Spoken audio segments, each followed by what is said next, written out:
अस्सलामुअलैकुम। Welcome to ए एमराद। दोस्तों, बात आज हम करने जा रहे हैं तुर्की को जो F-16 ब्लॉक 70 अब दिए जाएंगे, ये बात कंफर्म हो चुकी है। उनके लिए ये जो पैकेज था F-16 ब्लॉक 70 एयरक्राफ्ट का, ये अप्रूव कर दिया गया है।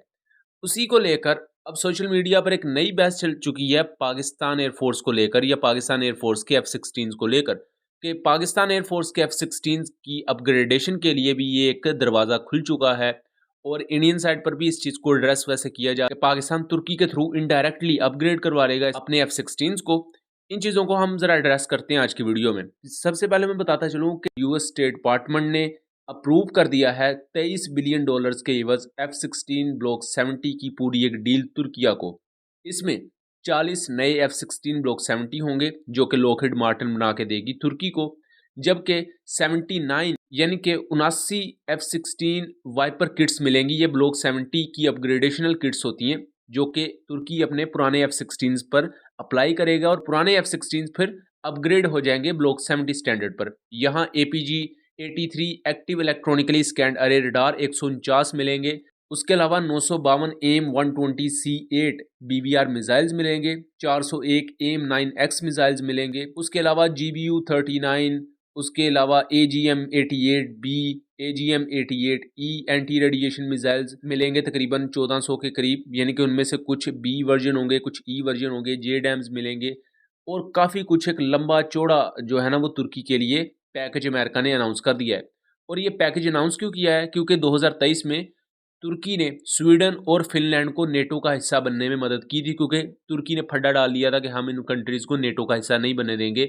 बाद में काफ़ी गुफ्तो शनीद चलती रही तुर्की और अमेरिका के दरमियान, एंड अल्टीमेटली स्वीडन और फिनलैंड नेटो का हिस्सा बन गए और अमेरिका की तरफ से जो एक शर्त थी वो पूरी होगी। उसके बाद जो बाइडन है, सदर है अमेरिका के, उन्होंने अपनी कांग्रेस को कहा कि आप अप्रूव कर दें ये जो सेल है तुर्की को F-16 की, और अब कांग्रेस ने वो अप्रूव कर दिया है। यूएस स्टेट डिपार्टमेंट ने ऐलान भी कर दिया है। उसके साथ साथ जो एक और बड़ी डील हुई है वो ये कि तुर्की का जो सबसे बड़ा दुश्मन है ग्रीस, यूनान, एक तरफ तुर्की को F-16 ब्लॉक 70 दिए गए हैं और उसी दिन ये भी ऐलान किया गया है कि ग्रीस को F-35 एयरक्राफ्ट दिए जाएंगे 8.6 बिलियन डॉलर्स के एवज। इस पूरी अगर सिचुएशन को देखा जाए तो ये बिल्कुल ऐसे है जैसे इंडिया पाकिस्तान दो दुश्मन हो और अमेरिका दोनों को अपना एक हाईटेक इक्विपमेंट भेज दे। दोनों की हॉस्टिलिटी तो आपस में ही है। तो इसी तरह की चीज़ अमेरिका ने तुर्की और ग्रीस के साथ भी की है। यहाँ इलामा इकबाल का एक शेर है मगाने हिजाज में कि फरंगी रा आइने रजा की बिदानत बाई बख्शत अजू मामे सतानद। मतलब कि जो अंग्रेज हैं, फरंगी हैं, इन्हें पैसा बांटने का हुनर बहुत अच्छा आता है, कारोबार करने का, डील्स करने का हुनर बहुत अच्छा आता है। मतलब एक तरफ देखें ना, $23 बिलियन उन्होंने तुर्की से भी समेट लिए, उन्हें F-16 ब्लॉक 70 दे दिए। दूसरी तरफ उन्होंने उस तुर्की के दुश्मन ग्रीस को F-35 देने का ऐलान कर दिया और तकरीबन $9 बिलियन के आसपास, पौने $9 बिलियन वहाँ से भी इन्होंने कमा लिए। तो मिला जुलाकर $30 बिलियन से ज़्यादा अमेरिका की लॉकहीड मार्टिन का और मुख्तलिफ जो उसके नीचे कंपनीज हैं उनका फ़ायदा हो गया। अब हम आ जाते हैं इस बात पर कि पाकिस्तानी F-16 के अपग्रेड किए जाएंगे या इससे रिलेटेड जो सारी बातें चल रही हैं। सबसे पहले तो ये समझें कि इनडायरेक्ट अपग्रेड कोई भी नहीं होती।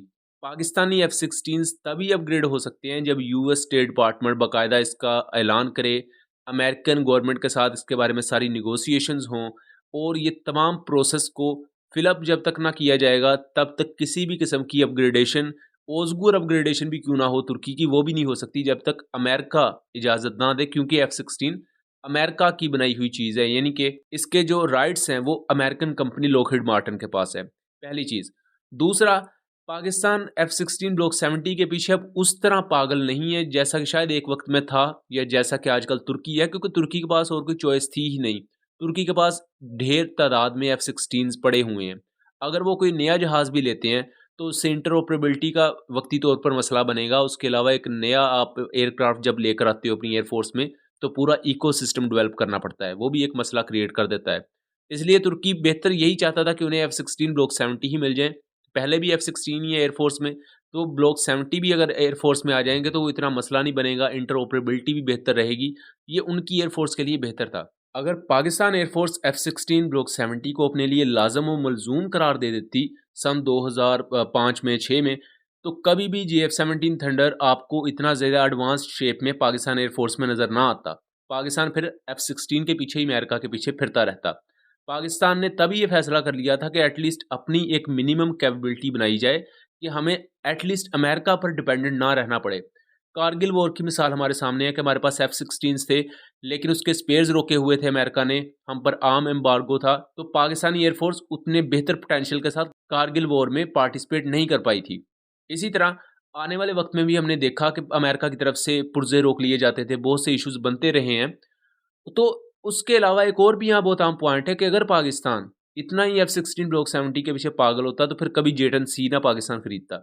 जेट-एंड-सी उसी कैपेबिलिटी के ही मुकाबले में आता है। तो यहाँ बात की जाए तो पाकिस्तान के F-16 की अपग्रेडेशन का मामला और उसके मुकाबले में टर्किश एयरफोर्स की अपग्रेडेशन या टर्किश एयरफोर्स के लिए F-16 ब्लॉक 70 के मामले को बिल्कुल एक ही पैराए में देखना, ये थोड़ी सी गलत चीज़ होगी, क्योंकि टर्किश एयरफोर्स के लिए जो सिचुएशन है वो बिल्कुल डिफरेंट है। पाकिस्तान एयरफोर्स को इस वक्त कोई बहुत ज़्यादा ज़रूरत नहीं है कि F-16 अपग्रेड ना हुए तो कोई बड़ा पहाड़ टूट जाएगा, क्योंकि पाकिस्तान एयरफोर्स पहले से ही एक तसलसल के साथ अपनी मॉडर्नाइजेशन का अमल जारी रखे हुए है और इससे पहले भी जारी रखे हुए थी, जिसकी वजह से पाकिस्तान एयरफोर्स को बहुत ज़्यादा मुश्किलात का सामना नहीं करना पड़ा।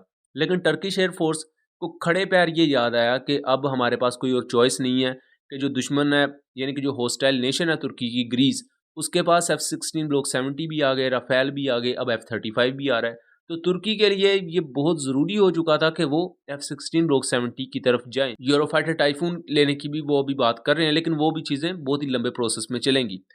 और यहाँ बात की जाए, अगर फ्यूचर में अमेरिका अपग्रेडेशन मंजूर कर लेता है F-16 ब्लॉक 70 की, तो ये शायद कोई बहुत बड़ा सरप्राइज़ ना हो।